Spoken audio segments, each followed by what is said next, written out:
Hello. So last lesson we started to have a look at sine, cosine, and tangent as functions instead of just definitions of ratios between sides of triangles and then extending to the unit circle. So we had angles greater than 90 and less than 0, blah, blah, blah. So we did all that last time, and this is what this slide here sort of tries to cover. Angle goes in, ratio comes out. That's a trig function in the middle there. And the ratio was extended to the idea of coordinates and gradient. In terms of the tan function will be gradient.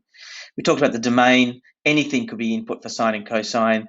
Anything gets output? No, not really. The range of a sine or cosine is going to be limited between -1 and 1.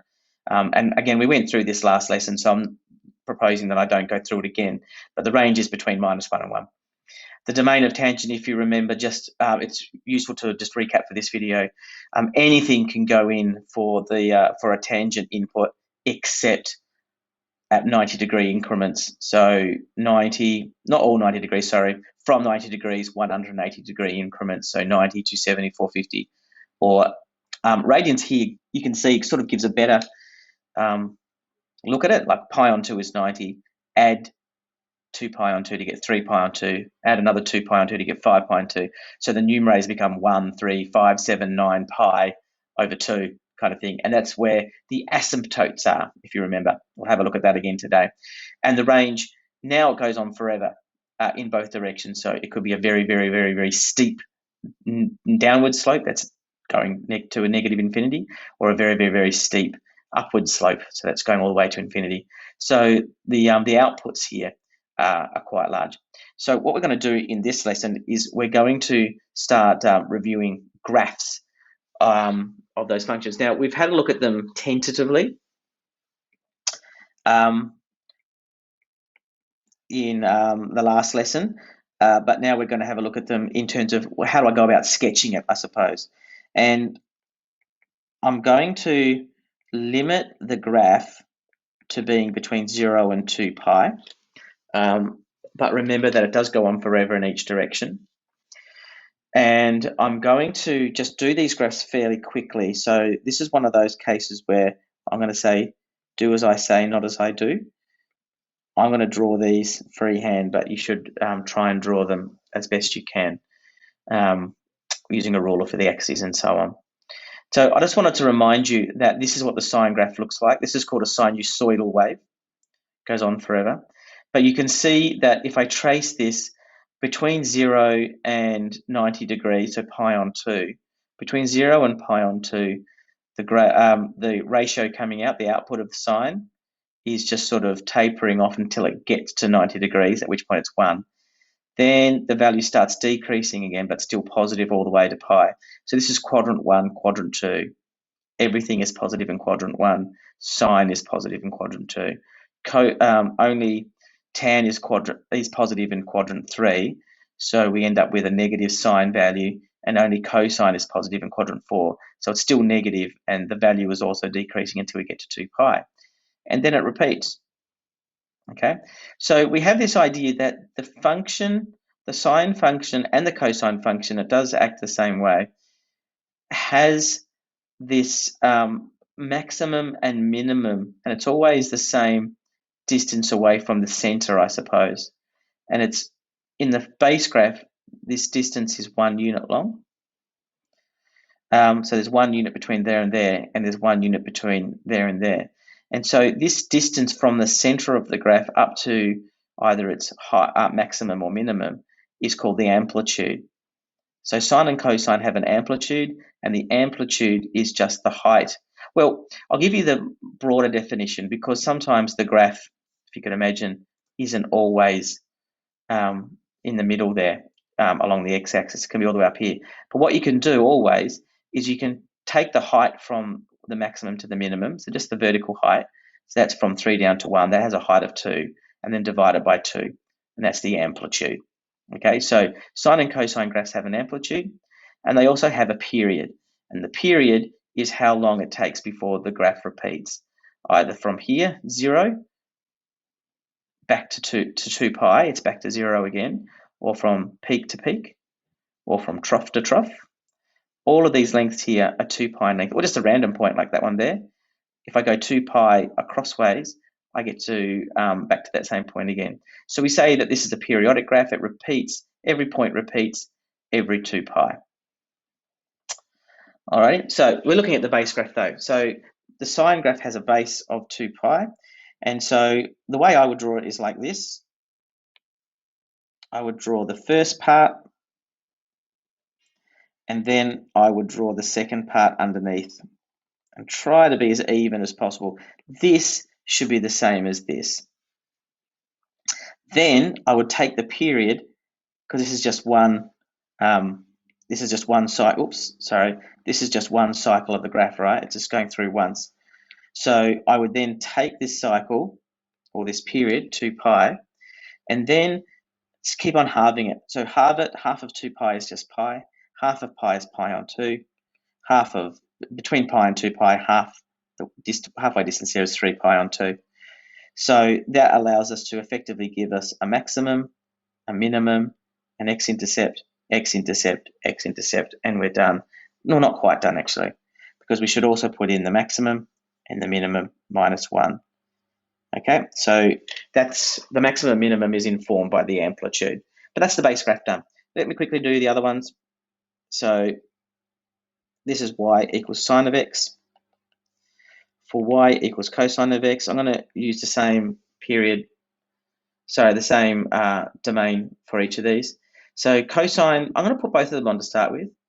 Can you see how both sine and cosine are both basically look the same?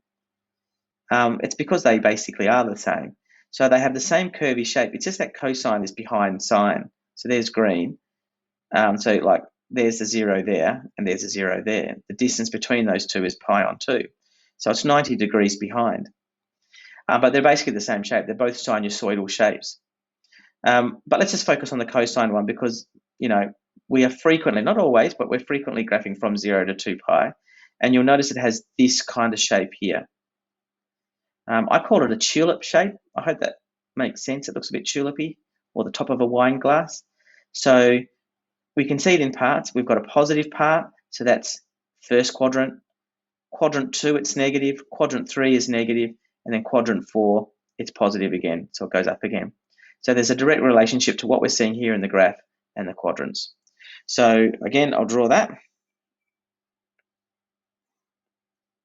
using my ruler, of course.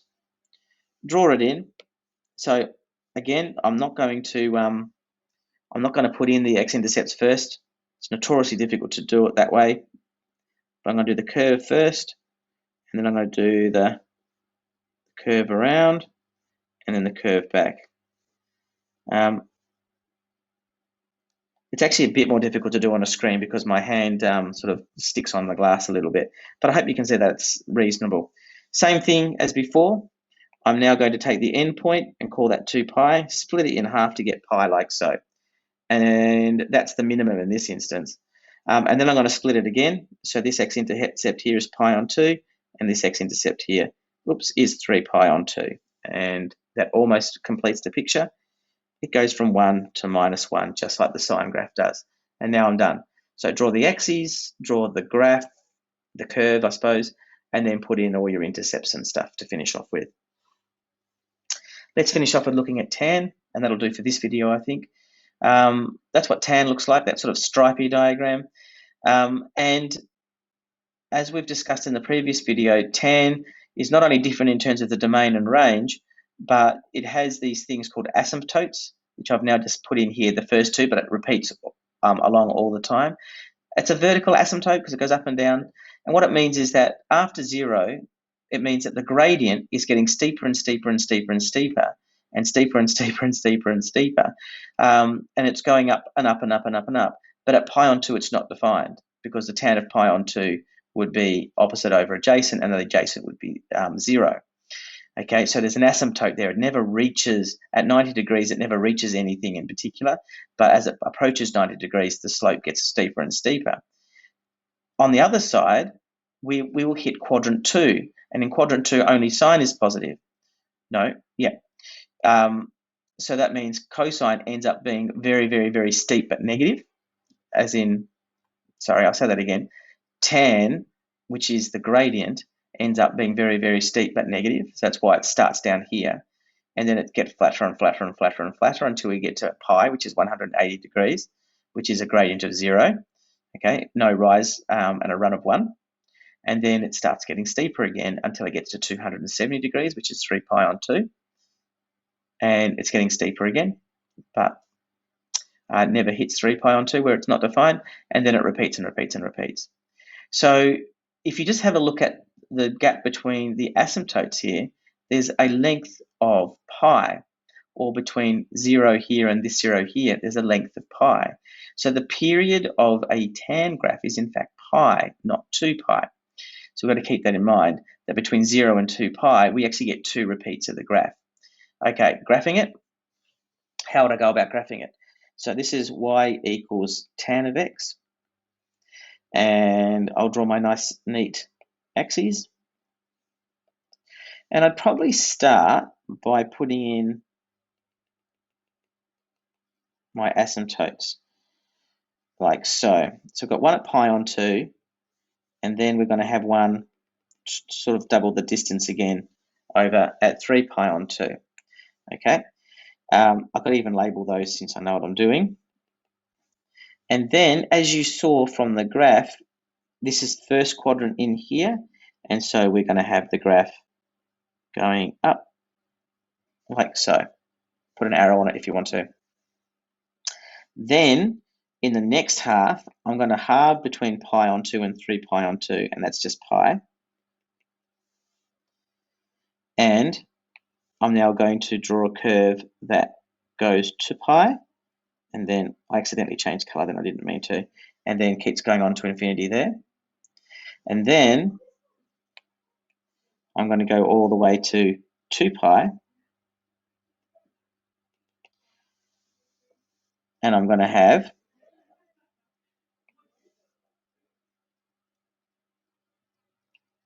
it going back there, like that. And that is the graph of tan between 0 and 2 pi. It is 2 repeats, okay, 2 period lengths for tan.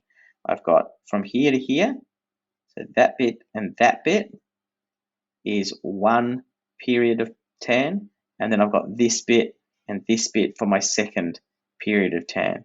Okay, so this graph doesn't show 1 period like these two do. This shows 2 periods of this function. So these are the base graphs, and I'm going to leave this video here for you to have a think about, maybe play around with them in Desmos, and in the next video we're going to have a look at transformations of the base graph.